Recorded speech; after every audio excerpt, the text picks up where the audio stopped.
Ito na yung parents mode.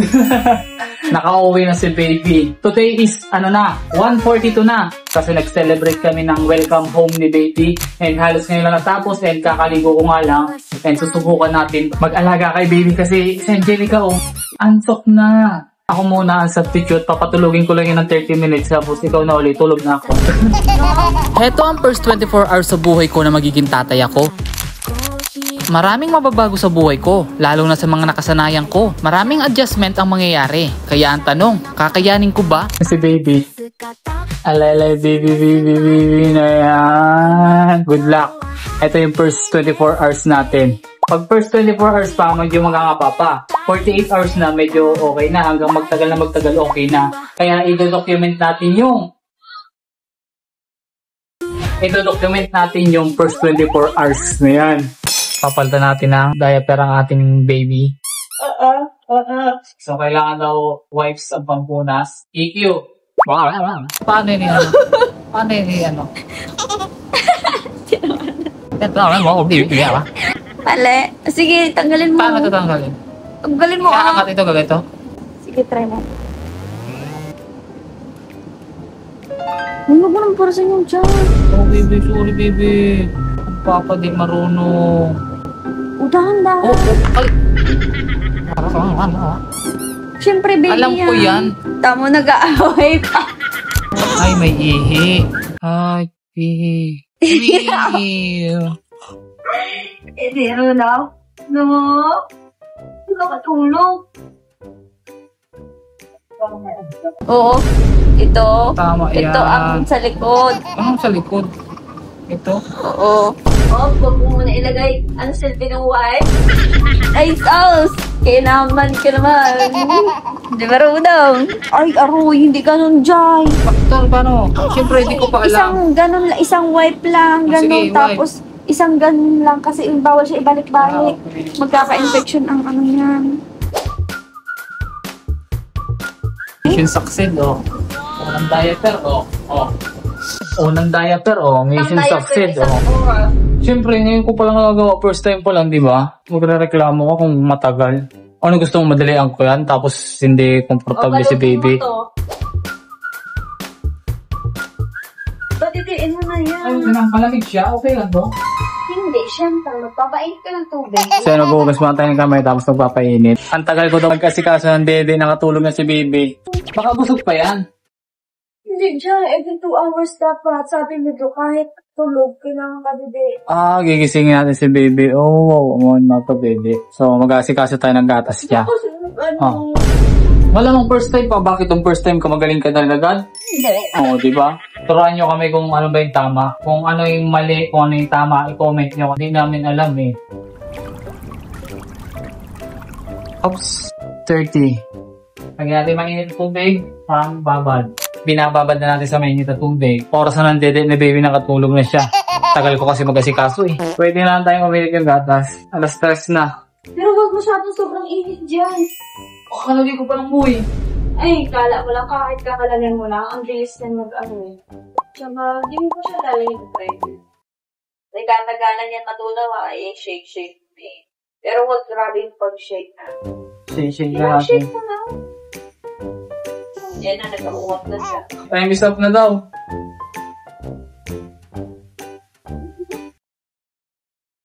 Complete na lang. Hindi mo masyadong i-shake. Tapos, siya yung pagkalakas-lakas. Gangiti ikaw, bebe. Siyempre, alam niya si Papa ang magpapaano. Kapal.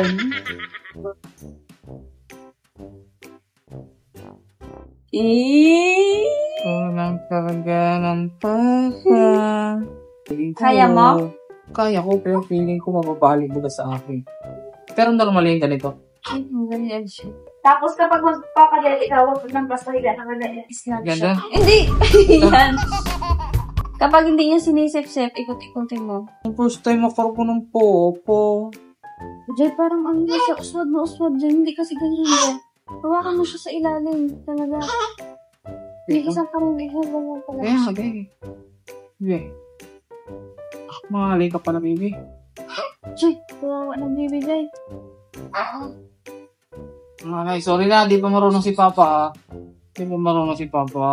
O, ang ending, siya rin ang nagpadede kasi di talaga ako marunong. Naaawa ako kay baby. Ang diskarte na lang yan, papatuloy ko sa Angelica tapos pag dede time na, higisingin ko na lang siya. Gusto ko sa Angelica na lang magpadede kasi wala pa akong knowledge. Tapos, feeling ko kasi kawawa sa akin si baby. So, na lang yan. Pagkatapos ko padede, patulog na at ako nagbabantay. Actually, lantok na din ako eh. Paarawan mo mo. Lantok ako. Ay, ka pala mag-ano. Reklamo ka Uy, kala mo, madali lang mag-asikaso ng papel. Hoy, akala mo di madali rin mag-asikaso doon? Magdamag. Wala nga akong tulog doon. Ngayon lang ako makabawi. O at least hindi ka babad sa araw. Uy, grabe. May si baby nagreklamo na. Isang gabi pa lang siya dito. Joke lang, baby. Ay. Hindi, joke lang, baby. Na baka mag-ayaw na agad dito, magtakbo na papuntang is-up ulit. Hindi Sige ka na. mabalik doon ha. Siguro ako matutulog muna sa Angelica. Tapos ako magbabantay. Hindi pa dyan. Hindi mo ka basta-basta pa nag-iga. Ay, ang galing ng birth ng baby ko Thank you, Lord. Mauna pa yata kami na Angelica matulog kay baby. Ang gabi na ako puyat. Akala ko nga makakatulog ako ngayon. Pero kung di, wala no choice ako para lang ako nagki-KMC. Pero at least, maganda na yung higaan. Matulog ka na. Ako nang guntay. Maganda So, na maigi. Oo, time check. 3:57. So, tulog na yung mag-ina natin. Dahil sa Angelica galing lang KMC, malamang puyat yan. Kailangan yan bumawi ng tulog. Tapos si baby tulog na rin. So, hindi tayo pwede matulog ngayon kasi as a first time parents, check natin kung okay lang si baby or walang mangyayaring masama, diba? Eyes on the baby lang tayo ngayon. Sarap yung tulog yung dalawa. Parang ang hirap abalahin. Yun, magtutunan na tayo ng gatas para may mainom na si baby maya-maya. Bago namin padidein si baby, papalitan na muna namin ng diaper. Grabe tayo ni baby, di na pang baby yung away. Second diaper. 40. At dahil malamig pa yung gatas, binabad ko na muna sa mainit na tubig. At maya-maya lang, pinadede na si baby. Tagal yung dede. Gutom na. Gutom na, baby. So, nagdididi na ang baby na yan. Sabi, pag dikit-dikit pa lang yung chupon. Gutom na gutom to. Gutom na gutom ang baby. Ano, Jay? Parang oo, sabi si baby. Chismis niya, ikaw. Yung oras na maaga na. Alas 5 na. Ikaw nagpa-araw. Isang oras na lang din yan, no? Naman ako. Oo, pwede. Ganito palagi ang routine namin every 2 hours. Papalitan ng diaper, papadidein, burp, tapos papatulugin. Nung sumapit na yung alas 10, safe procedure lang. Pero this time ako na yung nagpadede. Pero sa Angelica yung nagpalit ng diaper. Nung pagkatapos ko siya padidein, medyo kinabahan ako. Okay na si baby? Feeling ko nag-i-air siya. Kala ko, na-order. Na. Baby na yan. Pinag-iisip ang papa. Ako kasi nagpapili. Ano man to? Super overtime. Ay, di nagtatainga yan. No. Nag-i-ere. Oo, tayo nga pag na-ere, tigas din ang tiyan. Malamang. Kanina pa sila nanonood, di na nakikita yung mukha ni baby. Ay, baka yung iba yan naiinis na. Kanina pa ako nanonood, di ko nakikita yung mukha ni baby. Tsaka na, pag Okay masyado na. pang maliit. Dadating din tayo sa puntong gaya, hintayin nyo lang ha. Pag hindi nyo kinayang maghintay, wag na lang kayo ng baby nyo. Kanina pa akong gutom baga. 12:30 na. Wala pang almusal tapos tanghalian. Gusto ko na kanina mag-almusal eh. Ako din. Kain mo tayo. Paglaro mo na ikaw. Isip-isip ka muna, yan. Kung tama bang sa amin ka napunta, mag-isip ka muna ng ganon. Meron pa tayo natitirang almost 14 hours. Sorry na. Di ba may pasalubong ikaw kay papa mo? Bigyan natin siya. Amoyin mo daw ito. Ano kamay niya? Amoyin. Amoy pa ang pawis. Amoy ko lang Sarap nga ng amoy. Parang amoy pawis na paa, ganon. Amoy ko na. Wait lang. Di ba na? Pasalubong mo yun, no? Naamoy mo na yan nakaraan. Oo, wala pang ganyan-ganyan yung ano yun? Tapos minsan ganyan yung ano niya, baho pala niyan. Okay, time check. Alas 2 na. Si baby, tulog na siya. Pero babantayan pa rin natin yan. And si mami niya, hindi ko alam kung nasan. Baka nasa CR naliligo kasi biruin mo. Ikaw? 3 linggo, 2 linggo. Hindi, charot lang. Naliligo ka na ka? Oo, bakit? Tama yan, 3 linggo ka na wala ligo eh. Hindi mo pa napadiri yan? Tulog. Sige, pagkatapos ng mama maligo, saka tayo dedede. Kasi kinabahan talaga ako kanina nung pinapiling kita. Piling ko na overfit ka. Kinabahan ako eh. Siyempre, ako yung nagpa-dedede. Kung anong mangyari masama yan. Hindi, joke lang. Siyempre, kinabahan talaga ako kasi parang feeling ko mali yung ginawa ko. Kaya waiting na lang tayo kay mama niya para mag-feeding. 2:30 na boy. Kaya na ang dede mo, baby. Sana muna siya. Wala. Time check is alas 4. Tulog ang ating mahal na. Kamusta naman pala yung tulog mo? Ha? Yun nga, putol-putol.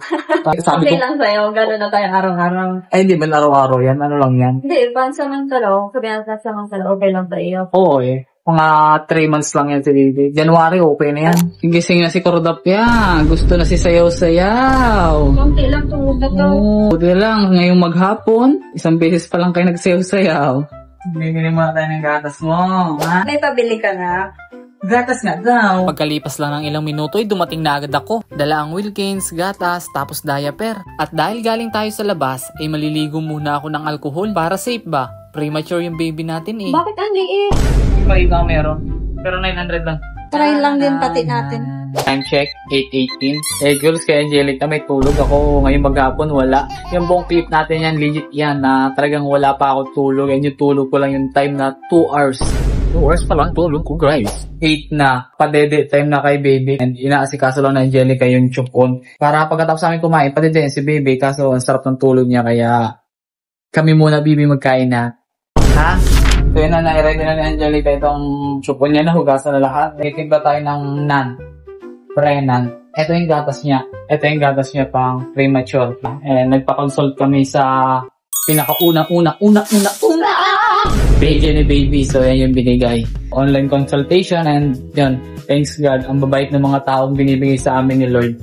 And libre lang. Siyempre kung iba yun, di ba may bayad yun. 300 or 500. Di ba? Saan ka makakakuha ng 500 sa isang araw? Diba? Kaya maging thankful tayo sa mga bagay-bagay na nakukuha natin at nakiklaim natin. Kahit sa simpleng bagay, magpasalamat tayo, diba? Kagaya nito, maraming salamat na nakakakain kami ngayon. Masarap man o hindi masarap ang ulam, thankful tayo, nakakakain tayo. Kasi yung iba hindi nakakakain. Okay? Kaya magpasalamat ka sa status mo ngayon. Ang lagi mong tatandaan, may mas worse sa'yo. Okay?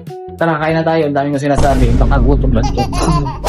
Oh, tumagigip po yan, oh.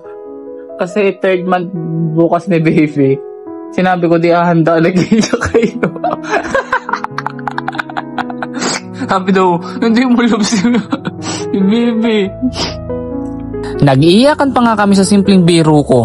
Kasi naman, bakit hindi hahandaan? Nung 2 months na hindi siya kasama, hinandaan. Tapos nung kasama na namin, hindi. It's 11 p.m. Akala ko ba ikaw magbabatay 24 hours? Ha? Wala mo kung sinabi ako magbabantay. Sabi mo, Ang sabi ko, parenting. parenting ba yan? Natapos na natin yung first 24 hours parents. Yan, alas 2 na. Grabe yun, 24 hours. 2 hours na yung tulog ko. Tapos ito, kawa-aba. 6 hours kagabi. Tapos may paidlip-idlip pa. Binibilangan mo ako? Deserve ko yun. Bakit naglalagyan mo ako? O ba't mo binibilangan? Ang akin lang, gusto mo ako pa magbantay ngayon?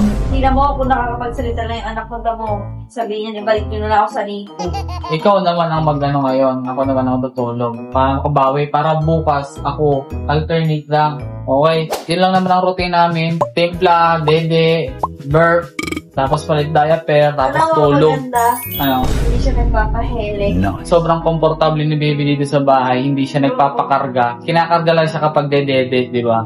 Hindi siya nagpapaheling. Komportable kasi siya dito. Ito kasi yung totoo yung tahanan, di ba? Ang mama at papa niya. Yun, hanggang dito lang ating video and see you. Tomorrow. Hindi ko alam kung kailan.